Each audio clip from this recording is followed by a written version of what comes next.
자, 이것은 학부모 입장에서 또 학부모 입장이라고 해도 되겠죠? 국가교육위원회 위원이신 박소영 선생님께서 또 토론해 주시겠습니다. 감사합니다.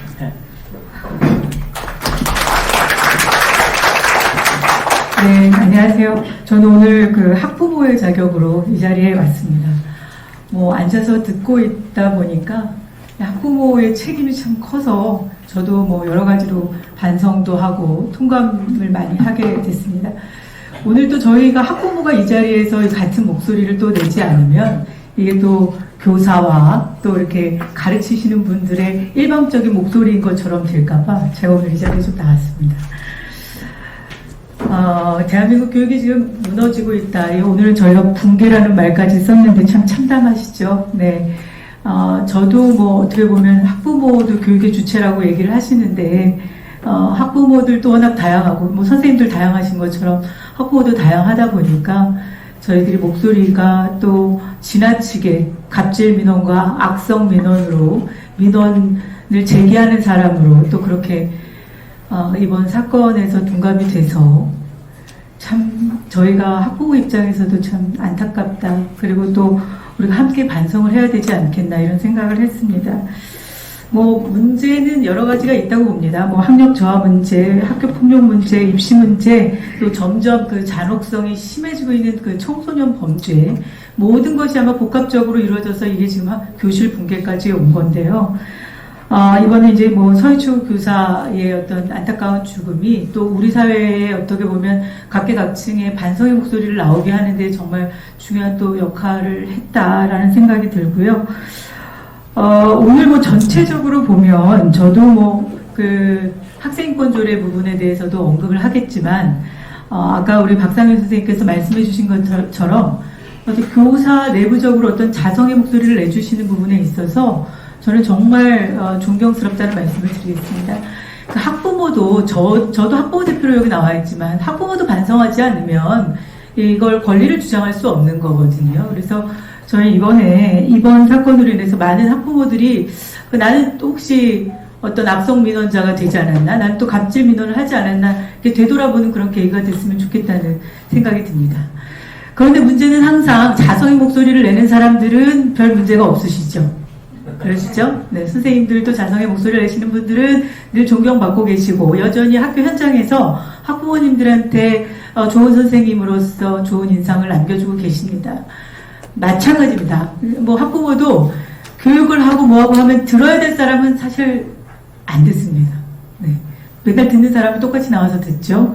학교에서 어떻게 보면 학부모들의 역할이 뭐였냐. 저도 학부모 회장도 하고 운영위원장도 하고 해왔지만 물론 초등학교 때 그 일들을 해왔는데요. 고등학교 때가 돼서는 또 학교 운영위원장도 또 서로 하려고 합니다. 왜냐하면 내 새끼한테 또 무슨 도움이 될까 싶어가지고 서로 경선까지 하더라고요. 그럴 때는 저는 좀 물러나 있었습니다. 아이가 잘하지도 않았지만. 그리고 초등학교 때는 서로 또 안 하려고도 해요. 서로 안 하려고 하는데 그럴 때마다 제가 학교에서 학부모 회장으로서 운영위원장으로서 일을 할 때는 항상 학교에 있는 선생님과 교장 선생님과 교감 선생님과 어떻게 하면 조화롭게 갈까 그 부분을 참 고민을 많이 했었어요. 왜냐하면 학부모 회장으로서 운영위원장으로서는 학교에 민원을 제기하는 선생님들의 민원을 중재해야 되는 역할들을 사실 많이 했었거든요. 제가 우리 아이 어렸을 때는요. 그래서 정말 저도 학교에 민원이 폭발적으로 일어나고 있는 지역에 살고 있기 때문에 저희 학교도 조용할 날이 없었습니다. 매일 시끄러웠고 또 선생님이 잘못을 한 부분도 분명히 있었고 또 학부모가 잘못한 부분이 있었기 때문에 그 사이에서 중재 역할을 하는 역할들을 좀 해왔는데 제가 사실 학생은 학생답고 교사는 교사답고 학부모는 학부모다웠다면 사실 이런 문제가 왜 벌어졌겠습니까? 그렇죠? 그래서 오늘 저도 물론 반성의 목소리를 내면서 또 한 가지는 그 학생인권 조례가 어떤 역할을 했는지 그 부분에 대해서도 학부모들이 또 목소리를 내왔던 부분이 있었기 때문에 저도 이제 그 얘기를 좀 하도록 하겠습니다. 학생인권 조례가 어떻게 만들어졌는지는 이따가 저희 또 신영철 선생님께서 또 자세히 설명을 또 해주실 거라서 학부모가 느끼는 학생인권 조례는 어떻다라는 얘기를 좀 제가 말씀을 드릴 건데요.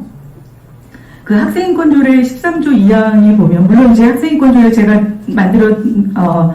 제출한 자료에 보면, 그 서울시 학생인권조례 폐지범 시민연대가 얼마 전에 출범을 했고, 그분들은 지속적으로 학부모 대표들이 학생인권조례를 폐지하자고 주장을 해온 분들입니다. 그런데 이분들이 주장을 할 때 서울시에서 주로 활동하셨던 분들인데, 서울시 교육청에서 이분들의 목소리를 논의 테이블에조차 올리지 않았어요. 그러니까 이런 얘기들을 계속 꾸준히 해왔던 거를 좀 진작에 듣고 좀 했으면 더 이렇게 심각해지는 일은 막지 않았을까 이런 생각이 좀 들고요. 제가 이제 국가교육위원회에서 정말 공교롭게 7월 14일 날 저희가 회의를 하는 중에 교육부에서 공교육 정상화라는 그 사교육 경감 정책과 공교육 정상화를 위한 정책을 보고를 할 때 제가 어떤 그 얘기를 들을 때 제가 무슨 얘기를 했냐면, 교육부에서 학생인권 조례에 관련돼서 제가 교사들의 교권이 실추된 것에 학생인권 조례가 영향을 미쳤다는 얘기들이 지금 많이 나와 있고 논쟁이 벌어지고 있는데, 교육부는 이 사태 파악을 어떻게 하고 계십니까? 제가 그렇게 질문을 했고, 교육부가 그동안에 학생인권 조례가 근 10년을 넘게 이렇게 학교 현장에서 운영이 되어 왔는데, 교육부가 이 학생인권 조례에 대한 실태조사라든지 실효성에 대한 연구를 한 자료가 있습니까? 그랬더니 당연히 없죠. 없는 거 알고 물어봤습니다, 제가. 그래서 그 부분을 얘기하면서 이건 사실 어떻게 보면 교육부가 직무유기를 한 거다.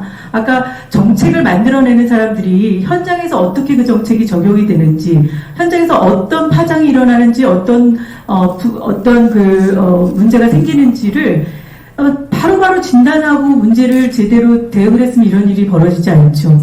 마찬가지입니다. 정치권도 마찬가지입니다. 정치인들도 어떤 사건이 터지면 그 사건에 집중하다 보니까 그 본인들이 어쨌든 그 사회적으로 이슈가 된 것들에 부합해서 이렇게 편승해서 가려다 보니까 법을 남발하는 거죠. 조례도 남발하고 법도 남발하고. 그래서 학생인권 조례가 13조 2항 같은 경우에 교직원은 학생의 동의 없이 소지품을 검사하거나 압수해서는 아니 된다는 조항이 있습니다. 근데 이것 때문에 우리가 어떻게 보면 이게 학생의 인권을 존중하는 게 먼저냐, 아니면 교사가 지켜야 할, 아이들에게 지켜야 할 것을 지켜야 된다라고 교육하는 것이 먼저냐, 이 부분인데 저는 학부모로서 단호하게 교사가 아이들에게 지킬 것을 지켜야 된다고 가르쳐 주시는 게 전 더 먼저라고 생각이 됩니다. 그래서 저는 사실 학부모의 한 사람, 저랑 다 똑같은 학부모들이 계실 거라고는 생각 안 하지만, 저는 저희 아이들이 남자아이들만 키우다 보니까 학교 가서 무서운 선생님 만나가고 그냥 진짜 호되게 혼나고 선생님한테 아주 그냥 정말 빡세게 교육받고 왔으면 좋겠다라는 게 제 바람이었어요, 사실은. 그래서 좀 혼나고, 좀 맞아도 괜찮다, 이렇게 생각을 했던 사람인데 또 저 같은 사람만 있는 건 아니니까. 그러니까 이렇게 교사가 어떻게 보면 학교 현장에서 이루어지는 부분에 대해서 어려운 점이 많이 있으셨다는 거죠. 그리고 오히려 학부모들이 환호했었던 게 있습니다. 얼마 전에 뉴스에서 2024년도 1월부터 네덜란드에서는 학교에서 휴대전화나 모바일 기기를 사용하는 것을 금지한다고 하는 기사를 학부모들 너무 좋아했어요, 사실은. 왜 집에서 내 새끼도 통제가 잘 안 되잖아요. 근데 학교 가가지고 이거 해준다 그러면, 학교에서 해준다 그러면 쌍수 들고 환영할 것 같은 거예요. 근데 이게 지금 사실 대한민국 교육 현장에서 가능한가요? 전혀 불가능하죠. 그러니까 이런 것들이 정말 필요한 규칙과 필요해야 하는 것들, 우리 아까 이양승 교수님께서도 말씀하셨지만 정말 지켜야 될 것들은 지키게 만들어 주셨으면 좋겠고, 교육자가 교육으로서 할 수 있는 그 범위를 좀 보장해 주셨으면 좋겠다는 게 저도 학부모이지만 그게 바람입니다. 그래서 어떻게 보면 학생권조례 폐지를 반대하는 측들은 제가 얼마 전에 칼럼도 썼지만 두발 자유, 복장체 규제 이런 것들이 또 성별과 종교, 성적 지향을 이유로 학생을 차별할 수 없도록 한 것 때문에 학생인권조례가 기여했다라는 주장을 하고 있는데요. 저는 이거 보고 정말 어이가 없었습니다. 사실 이게 지금 법으로 다스릴 일입니까? 이건 사실 학교에서 학교 규칙에 의해서 아이들이 자체적으로 우리가 지켜야 될 것들을 지키게끔 만들고 그 아이들이 자발적으로 만든 규칙을 지키게끔 해주는 것이 맞는 것이지 왜 이걸 법으로 다스리느냐는 거예요. 그래서 사실 조례 남발되고 또 한 가지 아까 우리 정경근 선생님께서도 말씀하셨지만 학교폭력 부분도 마찬가지입니다. 이제 학교폭력 부분은 시끄러워졌잖아요. 여러 가지로 학교폭력 문제가 시끄러워지니까 교육부가 또 다급하게 학교폭력을 갖다가 정시에 반영을 하겠다, 입시에 반영하겠다 지금 발표를 했어요. 저는 사실은 그 부분을 보면서 참 한편으로 안타까운 게 뭐냐면, 아, 이거 이러다가 학교 현장이 더 난장판이 되겠구나. 이거 뭐 법적으로 내 자식은 가해자가 안 되려고 얼마나 발버둥치겠습니까? 그쵸? 학부모들 입장에서. 내 아이한테 어떤 기록으로 남기는 거를 이걸 어떻게 해서든 막겠다고 또 제2의 누구, 제3의 누구가 또 나오지 않겠습니까? 그러니까 이런 상황들을 사이에서 누가 있냐? 교사들이 있는 거예요. 이런 사이에서. 그래서 이번에 교권 강화 조례를 만들겠다고 했었던 서울시 의회의 이런 움직임도 약간 좀 저희 입장에서는 안타깝게 생각을 하고 이걸 좀 조심스럽고 우려하는 눈으로 보고 있습니다.